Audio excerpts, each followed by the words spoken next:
श्रोत्रमथो बलमेन्द्रियाणि च सर्वाणि सर्वं ब्रह्मोपनिषदं माहं ब्रह्म निराकुर्यां मा ब्रह्म निराकरोत् अनिराकरणमस्तु अनिराकरणं मेस्तु तदात्मनिरते य उपनिषत्सु धर्मास्ते मयि सन्तु ते मयि सन्तु। ॐ शान्ति शान्ति शान्तिः।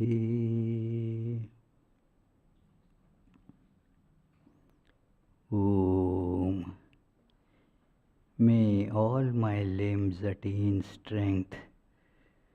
May the body, the mind, all the sensory and motor organs and the life force become strong, efficient, perfected.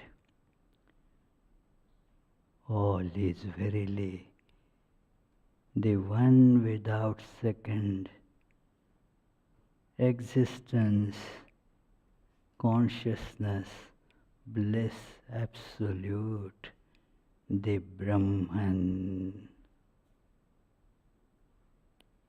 May I never deny this truth of absolute oneness. May this truth never reject me either.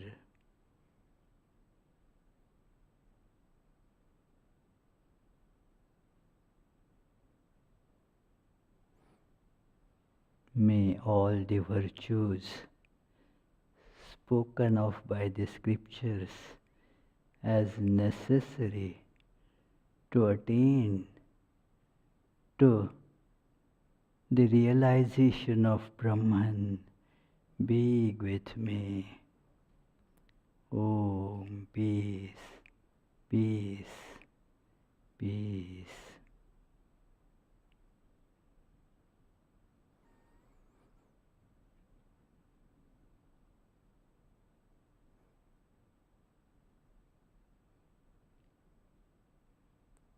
Let us feel the oneness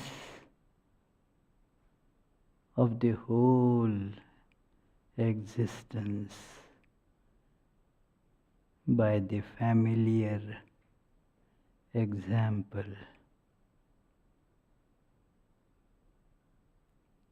Let us think of a big tray full of ice cubes.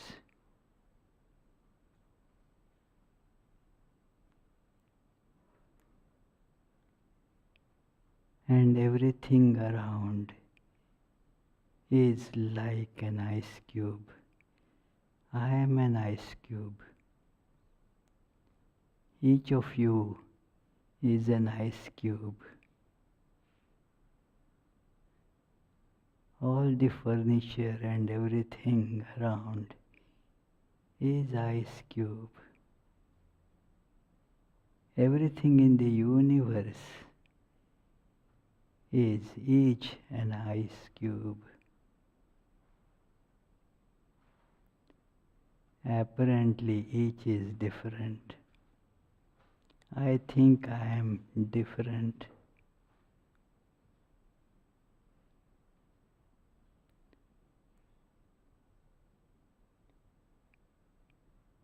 I feel the size and shape of this particular ice cube as my identity.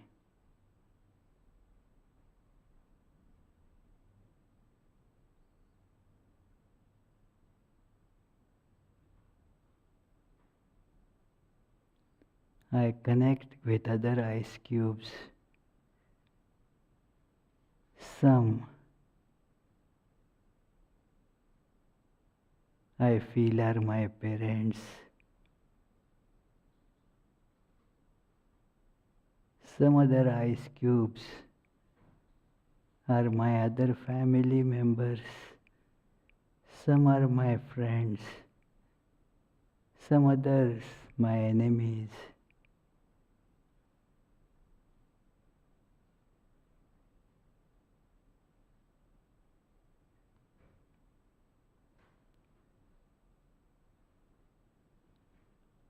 I live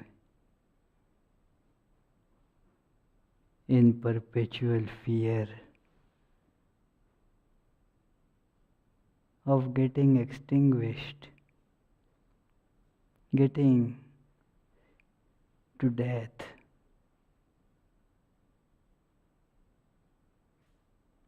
I try desperately to hold on to my constantly changing identity.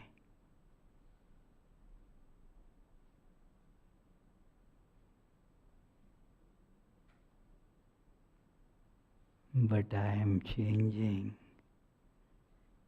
Others also are changing. As the ice cubes are melting.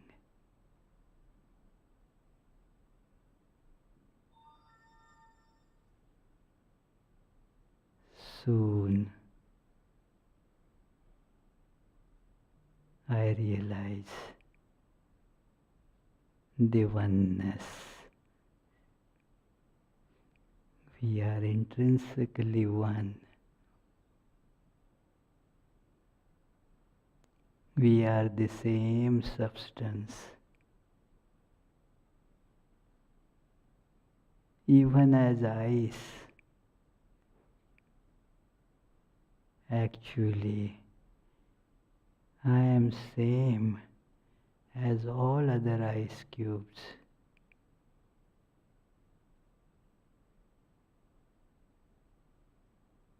Everything in this universe is intrinsically one. That oneness is Brahman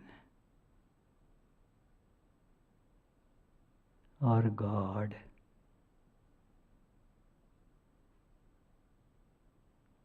Established in it, I become fearless. I become bliss itself.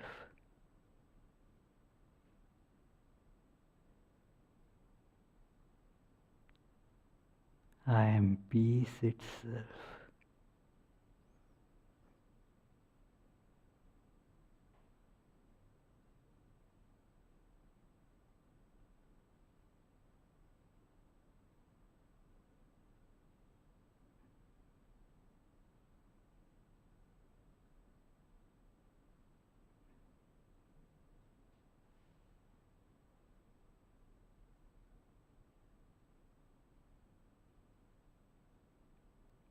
Om, peace, peace, peace.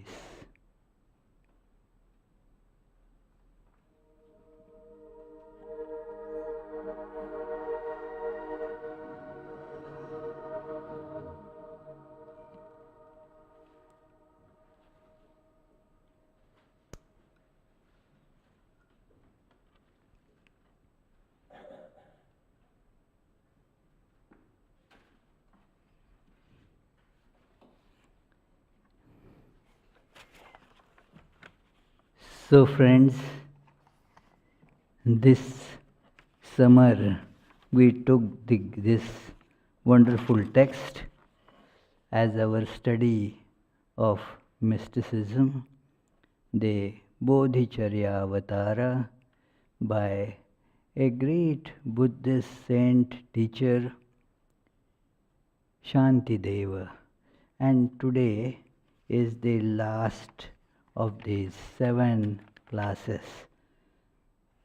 And we saw last year and this year, the 9 chapters, the first 5 were firming up the attitude of the spiritual aspirant. The bodhisattva or bodhicitta needs to be generated, firmed, and held on to. These were called that it is first know that this is the most important thing that we have to do, the benefits of the bodhicitta. Why we should have that?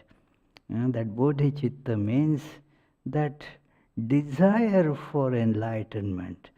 That desire, if we have that intense desire, what in Vedanta gets called mumuksha, the desire, longing for liberation. So this is called bodhicitta. Literally the meaning would be to be established in this essence of bodhi, means the essence of knowledge or consciousness. That essence is in all of us, but that needs to be awakened. Covered by the various dross of worldly desires, this really the enlightening desire that gets covered, our true desire gets covered. It is so this doesn't speak of giving up desires, but cultivating the true desire. Give up all those which are the false desires. Means they appear and disappear. Like children, they get the desire for a toy and they really cry for it. Don't let the life of parents move smoothly till they somehow get that toy. And after a little while they lose interest in that toy. So this is with the grown-ups as well. The grown-ups as well, they feel interested in something and they go for it, and then they get tied by it. The desire vanishes, but the bondage survives. So it is because they are not our true desires. It takes some examination and some looking deeply into the nature of things to see that this, our real desire, is to get liberated, to get established in this awakenedness. That is Buddha, awakened. So, that was the beginning. Okay, let us, start with the recital of the 3 Buddhist prayers. Why, Charlie, you didn't remind me? Okay. Om Buddham Sharanam Gacchami.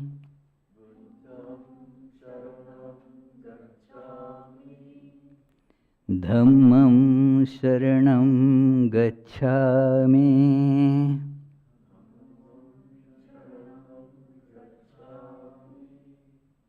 Sangham Sharanam Gacchami.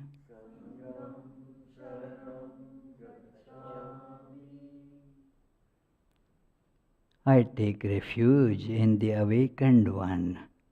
I take refuge in the teachings of the awakened one, and I take refuge in the tradition flowing from him. So, we had been seeing again the other chapters that purifying the negativity, whatever obstructs the strengthening of this bodhicitta, and that must be eliminated. Then engaging in with the bodhicitta, that this great aspiration, uh, preserve it and cultivate it. Both these things, generating, preserving, then cultivating, and then the two other chapters that relying on that it is that is going to bring me all that I need in life. And the fifth chapter was that now you have to guard the mind from all the residual influences in your heart. So guard your aspiration from that. So this is the first five chapters. Then we saw what is called the four paramitas, four excellences, that is the developing the forbearance or patience, Shanti Paramita. Then we saw that the relying upon the effort, that we should be enthusiastically striving for this. That is the effort part, that one has to put in conscientious, determined efforts. It is that only a like namby-pamby attitude will not take us far. It is, yes, I must do it. So it is, otherwise the inertia takes over very fast. So therefore, the efforts, then there is, this effort was called the what paramita, do you remember? Virya paramita. So nice, thank you. Sukalyani is always very helpful. Virya paramita, correct. Then there was the dhyana paramita, and then the prajna paramita. The dhyana means meditating on this truth, because it requires long practice of meditation to cultivate that awareness. And then that prajna paramita is that developing that consciousness to its excellence. And in that was the last chapter that we were studying, and that brings up so many important philosophical points which are characteristic to Buddhism. Learning about the emptiness of everything. Know that these things are empty. Even that I, which looks at this emptiness, that also is empty. That is also the part of this total emptiness. It doesn't have any substance in that, and therefore, knowing this, imagine, as one knows this, we do not have any interest in it. It is only because we have the idea that there is lot of substance in it, and we run after it. That yes, my spouse, how nice, my children, how wonderful, my friends, my profession, my so and so, and thus we think that they are all actually full of something substantial. But Buddhism stresses that, look, they are actually in themselves just empty. There is no content to it, because it keeps on shifting, changing. What does it mean? It is that I means a particular shape that you identify yourself with, like we were meditating on the ice cube. Is that you? No. That idea of you is just an empty, this awareness, nothing there. So erroneous and empty awareness. As soon as we see this, we then do not get drawn into the worldliness at all. And then that which is, it is beyond all names. It is all beyond definition. And we had this discussion some time. And last class I dwelt a little bit on it. That somebody was telling me there is no proper definition of consciousness. Is there definition of consciousness? And the question actually presupposes that consciousness is something limited. Only what happens when we define, we put a limitation around it. So it is, in truth, everything is fine. I quoted a very nice dictum about it, that in the beginning, imagine, in the beginning, think of what the Apostle John said about it. In the beginning, it was all fine. Then we define, means that fineness is as it were removed. We define, like defile. So define means that fineness is removed. And so we have to refine. So then everything will be fine. So that is the process of regaining our lost kingdom, as it were. That when you define what you do, you have to tell what it is and what it is not. You put a limit on it. That is the meaning of definition. So all that is all-pervading, limitless, can never be defined, basically. So this is how one should see this truth. And this is, in last some of the verses of this chapter, it has been told, this is not just a metaphysical, theoretical thought, but it is matter of actual, tangible experience, friends, that you see this truth, and that makes you full of compassion.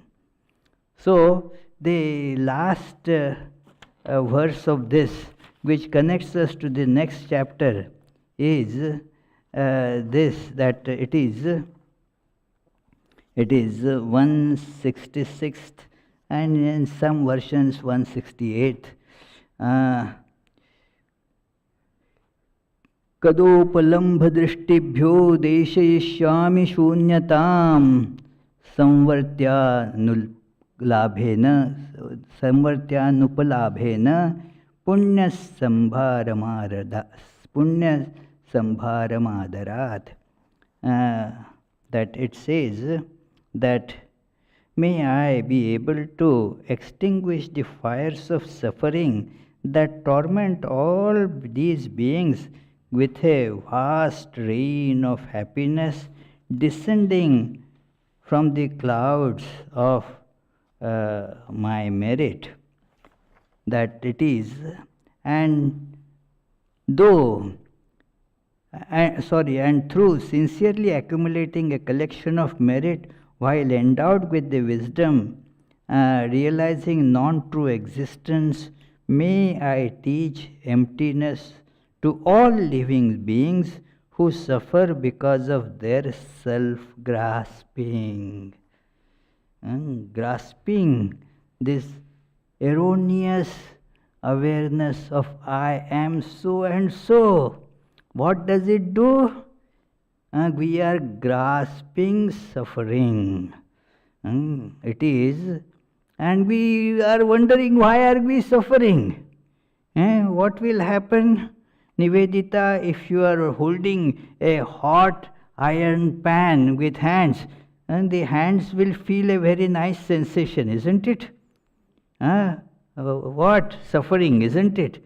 And if you wonder why am I suffering, Oh, because you are holding this I, this ego, this little I, when you hold it, then everything comes up. See, this is a very logical presentation. If I am so and so, then there is the world also for me. And then I, being, I feel imperfection. That because I am not all, there are so many other things. So that I is always imperfect. And so wants to somehow get the idea of perfection. Oh, I am a man, let me add a woman to me, then that will become perfect. Or I am a woman, let me add some man to me, then that is not enough perfection, so add children, and that may bring perfection. Add a big house, that will bring perfection. It goes on. The root is this holding on to I. So he says, let me convey this realization of mine to others. Now, this is not by just giving lectures. Nobody gets convinced by listening to lectures. It is the life that gets transmitted to other person. It is the awareness of life. So when you see somebody living like that, then you feel that yes, I should also live like that. So the religion is always transmitted through the living practice, not by mere words. As Sri Ramakrishna used to say, you people of Kolkata, you feel okay, I'll give lectures. And who gets transformed ever by lectures alone? No, nobody. That Saint Francis of Assisi therefore used to say a great statement that it is good to walk to give a discourse. If your walking itself is a discourse, your walking has to become a discourse. It is your every behavior should reflect that knowledge. Just as in ignorance, our every behavior reflects the ignorance. So when the knowledge comes, then that knowledge gets reflected. It is whatever is inside that comes out. Like Sri Ramakrishna used to say, if you eat radish, your belching will have also that smell of radish. So it is like that. It is to be therefore, this prayer is that my living experience I will transmit to others so that they will be freed from suffering. It is not just by making these lot of philanthropic work. It is good to do that than hurting people, but making education free for everyone, then giving food to everyone, good things. But that will not remove the suffering, because the thing is basic, that I is the source of suffering. It is, therefore Swami Vivekananda says that all the money of the whole world will not be able to be enough to remove the poverty of a single lane in any place. Because the desires keep on multiplying, what can you do? It is. I used to feel in India that America doesn't have any poverty. But when I came here, I saw the poverty, because it is in the nature, that yes, I am so and so, and the desires. So that is that goes only with this bodhisattva. And this last chapter, therefore, is that of dedication. It is Parinamana Paricheda, the Sanskrit name Parinamana. That this is the prayer that by composing this book, by giving this advice, some merit has been generated. Now, what should be done with that merit? Every action will generate a karma. And this is being a very pious, very auspicious karma, will generate lot of merit. Now, therefore, in the dedication, he offers all this for the happiness of all the creatures. A wonderful chapter. This is, you will find even his predecessor and then one of the idols, Nagarjuna. He also in one of the prayers says the Prajna Paramita Suktam. So there he says that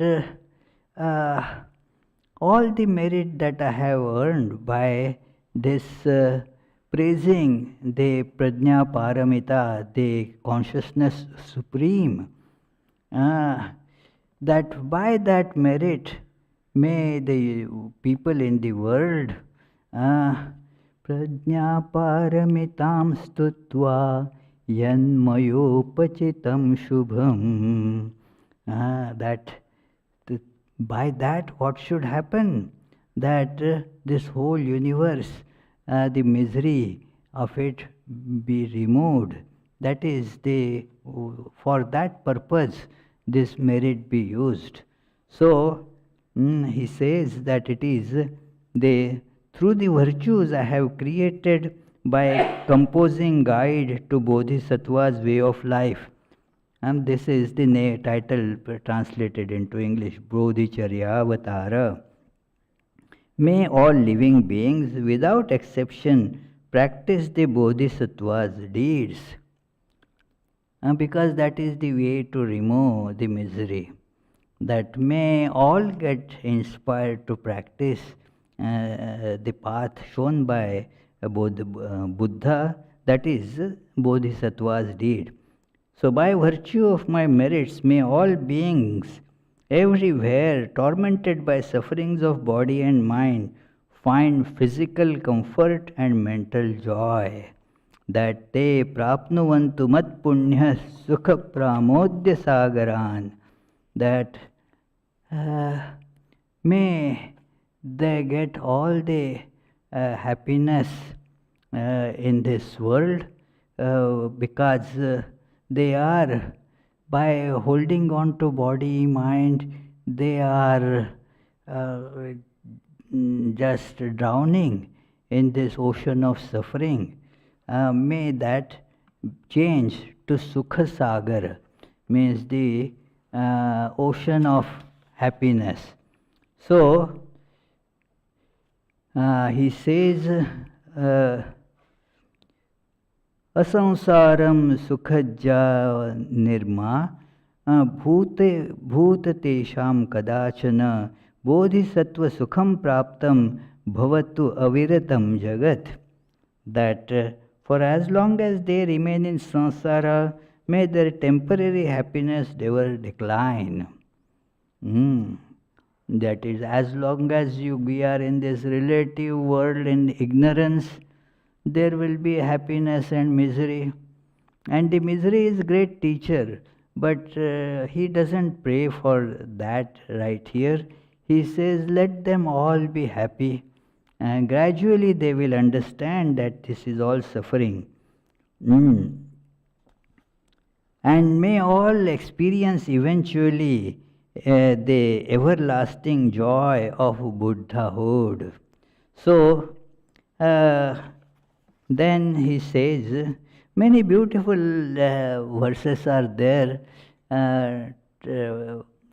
Saint Jnaneshwar had, after composing great commentary on Bhagavad Gita, known as Bhavarth Deepika or Jnaneshwari, has composed very similar dedication chapter, that it is called Pasayadana, that after this, that it is, he says there that may whatever the merit has been earned by that tosho nimajdyave pasayadanahe, that by if my work is agreeable to the God, then that happy God should give me this as blessing. Je khanchi venkati sando jaya satkarmi rativadho bhuta paraspare jado maitra jivase, that those who are evil minded, may the evilness in them go away. May they all have the feelings of mutual love and cooperation. So, this is the prayer that he also did, as to distribute the merit. They are not wanting anything for themselves. That means if they want, then that means they are not enlightened. The sign of being enlightened is that they are praying for everyone in the universe. So it is,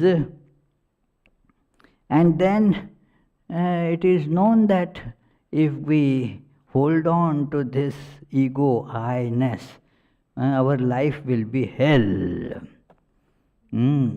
So, but he prays like this, very beautiful prayer, that Kadamba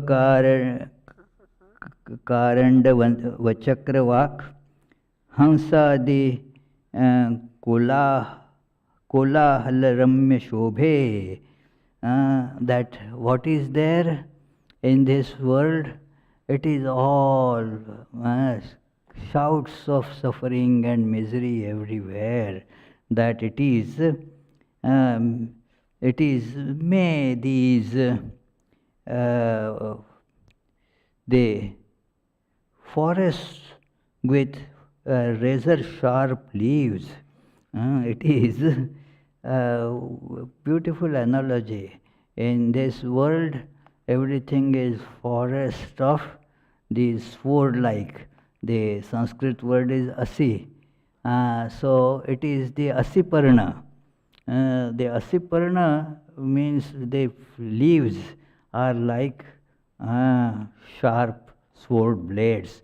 And so we get wounded, hurt every step. Even, the what we go to, these leaves look very nice, attractive.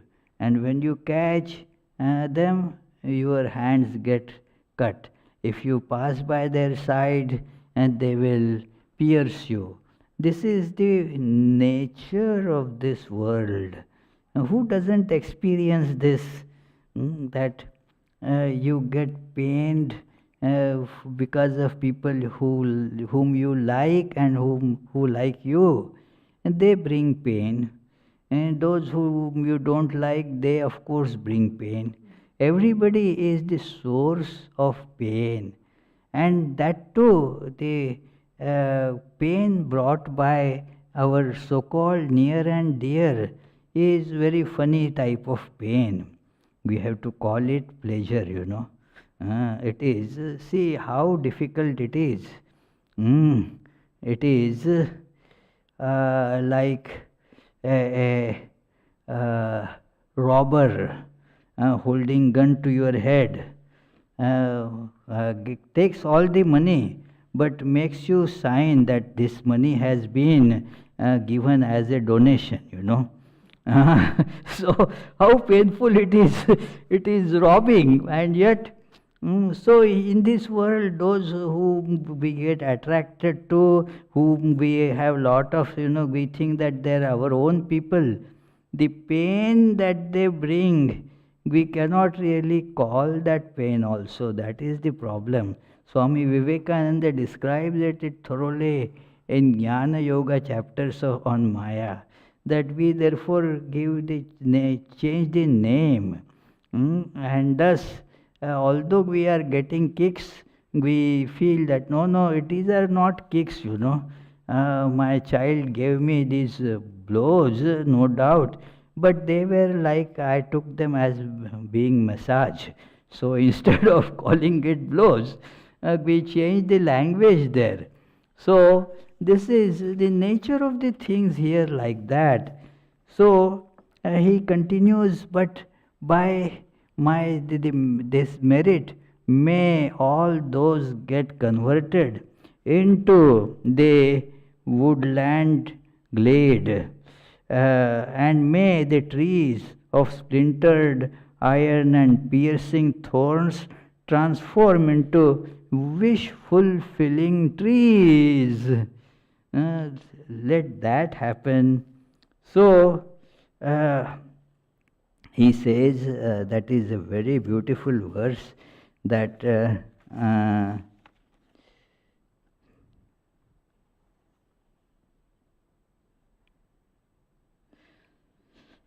सर्वं यस्य अनुभावाद् व्यसनमपगतं प्रीतिवेगः प्रवृत्तः जातं सम्बोधिचित्तं सकलजनपरित्राणमाता दया च. He calls this giver of all such happiness, this bodhi vritti, this bodhisattva enlightenment. He says that that is like the mother. It is that, friends, it is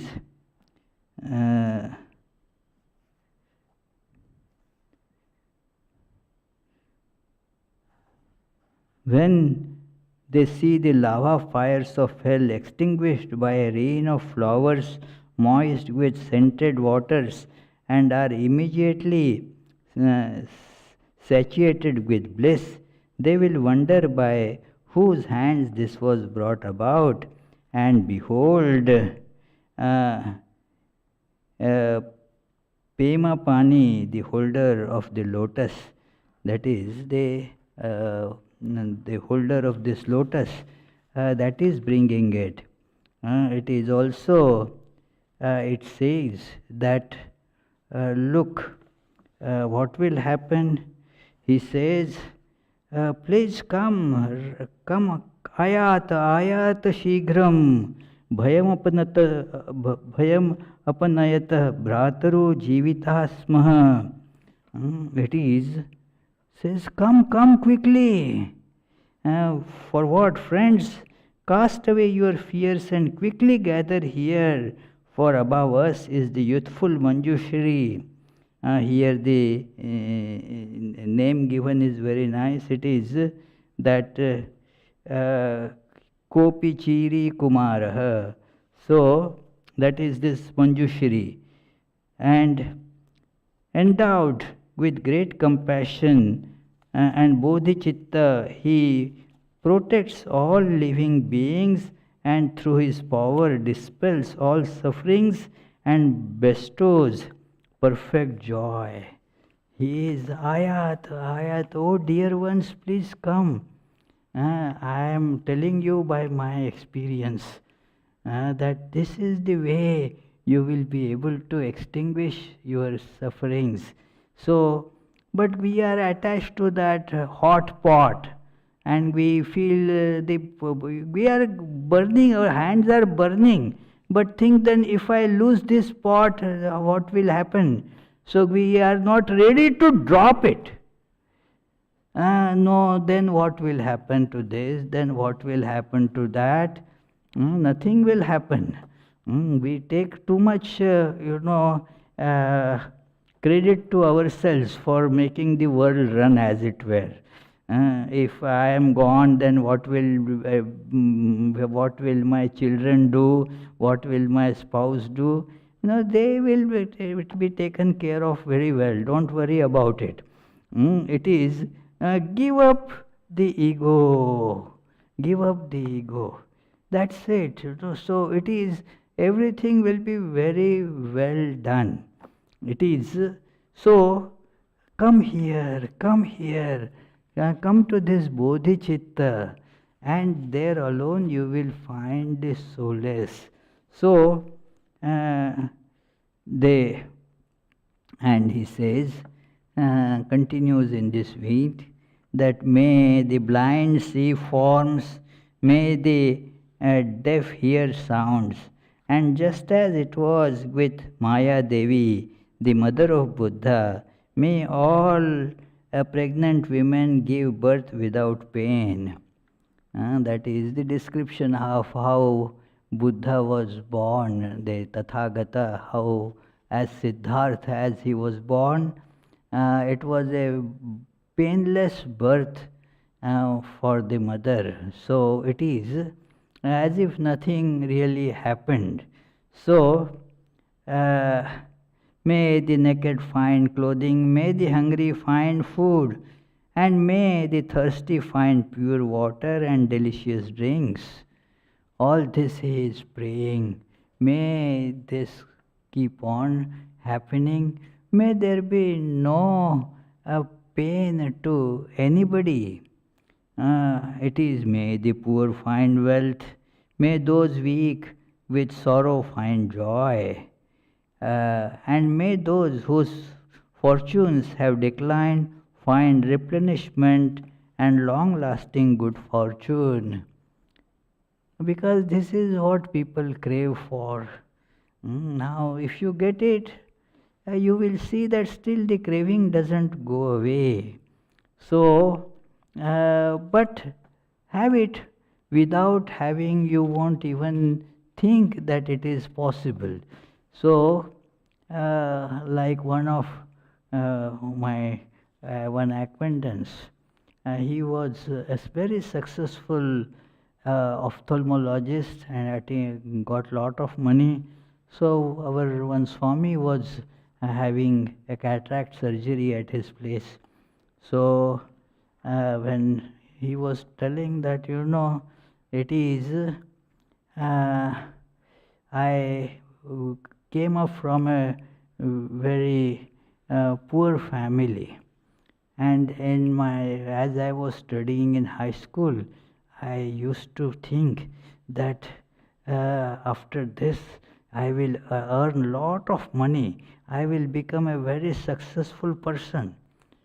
And as the God have it, he said that yes, in that sense now I am a very well-known ophthalmologist, and I have earned lot of money.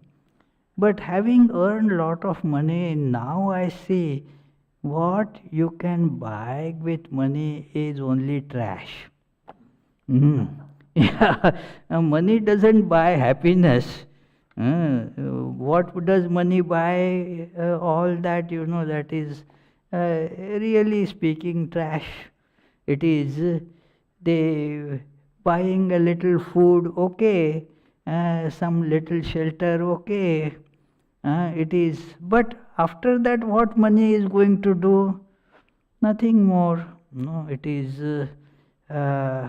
You buy many things which actually show that how poor you are. It is like one will buy very, very pricey attire. So that person will feels that I will look very pretty, handsome in that attire. So the faith is not in oneself, but in the attire. Now what is that? It is just trash. Everything is like that, that it is. So I still remember his statement, that then I realized that all that money can buy is only trash. So it is, but that realization doesn't come until one experiences this truth, that yes, What can you get by money? Sri Ramakrishna said that by money you can buy this, by money you can get this, but by money you cannot get, and he uses the word Satchidananda. Instead of God, he says, by money you cannot get Satchidananda, means existence, consciousness, and bliss. None of these can be gotten by money. So, this is the you let people have it so that they will realize it. Those who are really poor, even if they are, multi-billionaires or whatever, the richest person in the world and so forth, they are actually very poor. Why? Because they are asking for more and more money. So they are poor. One gentleman who used to come here, he was a teacher of mathematics. So I don't know where he is these days, but I told him a nice incident that a very ordinary person, he did some wonderful job for us. I am not going to tell you the details. I have told some time back that, and then I offered him more money than usual, that you have done a great work. At the dead of the night, you came to do our work, and so he refused to take, saying that the money earned in this way does not get digested, like as if the food. ये हराम का पैसा हजम नहीं होता, that was the Hindi expression he gave. So it is, see this poor man, I said, and that our math teacher said, Swami, they are not poor, because they are satisfied, they are not they are not taking money. So they are satiated with money, they are not taking any extra money that is being offered. Whereas these so-called rich people, they are wanting to get more and more. What are they? They are poor. So it is. So this is the richness that one comes to through experience, that nothing is going to satisfy me except this Buddhahood. So further he describes, may everyone who is sick be swiftly healed, and may every disease that affects living beings be permanently eradicated. Now there is a problem with this, isn't it? What will the doctors and these big pharmaceutical companies, what are they going to do then? It is a big problem for them. So in the world it is like that. Somebody's happiness, somebody else's misery. So it is impossible to have that kind of everybody be happy. But this is the prayer that he does. Like we do Sarvetra Sukhinas Santu. Now this only will be there when the knowledge, everybody gets the knowledge. Otherwise, happiness of one person is the misery of others. That story is there. One father had two daughters married in the same town. And then he used to go from his town someday and visit both of his daughters and come back. So one daughter he went to, he was married to a farmer. So they have a farm, and hey, how are you doing, darling? I said, yeah, we are doing very well, Dad. We have sown the seeds, and if the little seedlings are about to come, Now please pray that the rains may come, otherwise the whole thing will be, ruined. So please, for me, please pray to God that may the rains descend quick. Okay, he says, I will do that. Then goes to the other daughter's home in the next lane. And they were the potters who would make pots with the clay. Mm. Hey, how you are doing? Oh, our business is going on quite well. Don't you see? Just we had a big order. And so we have put all the pots and kept it in the courtyard there for drying. Now please pray that the rain doesn't come. So it is. So what will he pray for? If the rains come, this potter, this thing will be they will be lost. If the rain doesn't come, this potter's pots will be saved, but the farm of this other daughter will get ruined. This is with everything in this world, friends. That is why there is no other way but to get the wisdom, to see this relativity of this worldly happiness and sadness. They are together. You will never be very happy in this life because it is always, fluctuating. So, may all living beings again and again make offerings to the Buddhas. This is now, therefore, he comes to that it is, may they never experience the sufferings of the lower realms or meet with the hardships of body, speech, or mind. May they have forms superior to those of gods and quickly attain the state of Buddha. That is the only way to actually go beyond sufferings. You may keep on adding things in this life, but it will not remove suffering at all. May all living beings again and again make offerings to the Buddhas.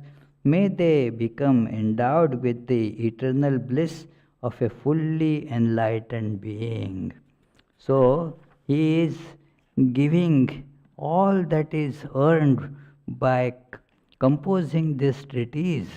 The merit is being distributed like this. So, it is, this is how we are now towards the last verse that we chant every time at the end of the class, that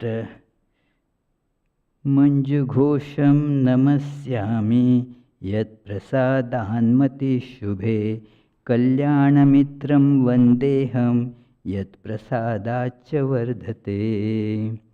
That I prostrate to Manjushri, through whose kindness my virtuous intentions arise, and I prostrate to my spiritual guide, through whose kindness my virtuous qualities increase.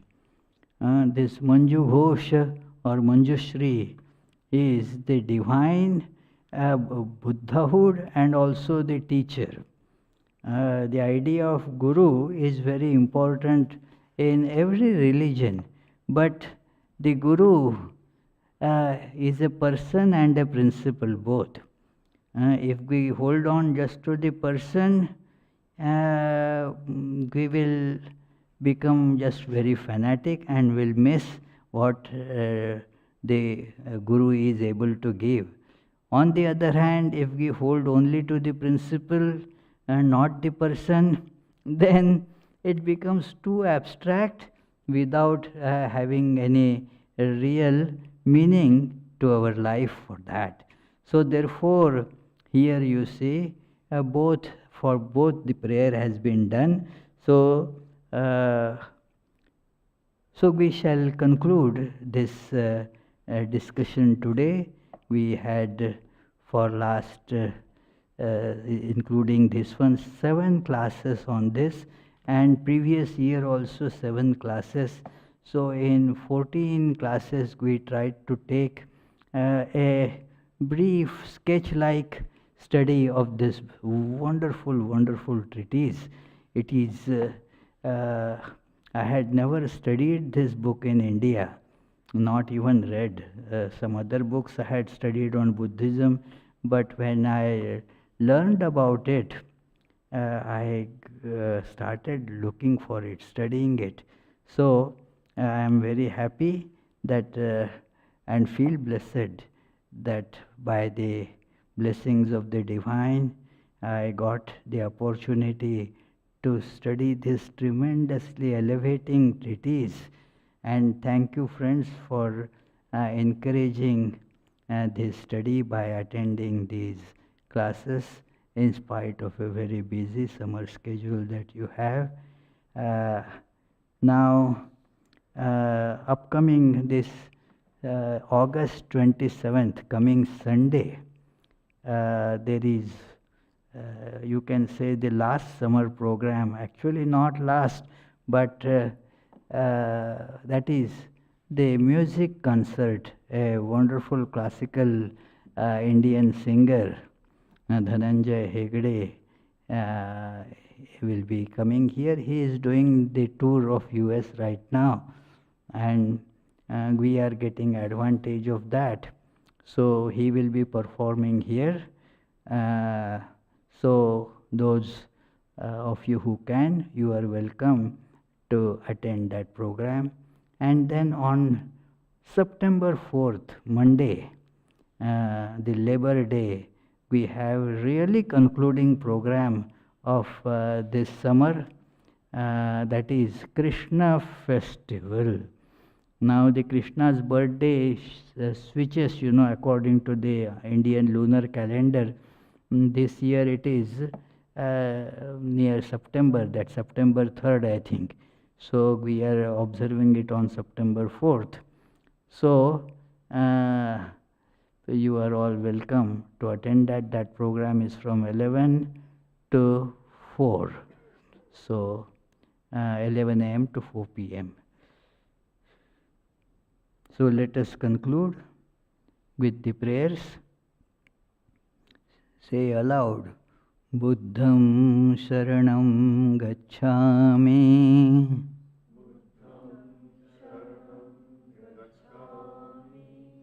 Dhammam Sharanam Gacchami,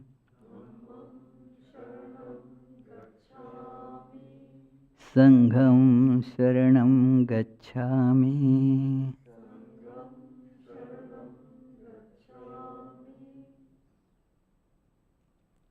Are there any questions? Anybody has any question? Are there questions upstairs? No. So, thank you, friends. We shall disperse now. Oh, yes, this is not for online listeners. And there is that one piece of some fruit, cantaloupe, for you to take, It is, yeah, I hope sometimes these engineers can find it, the way to get it online also. Just download.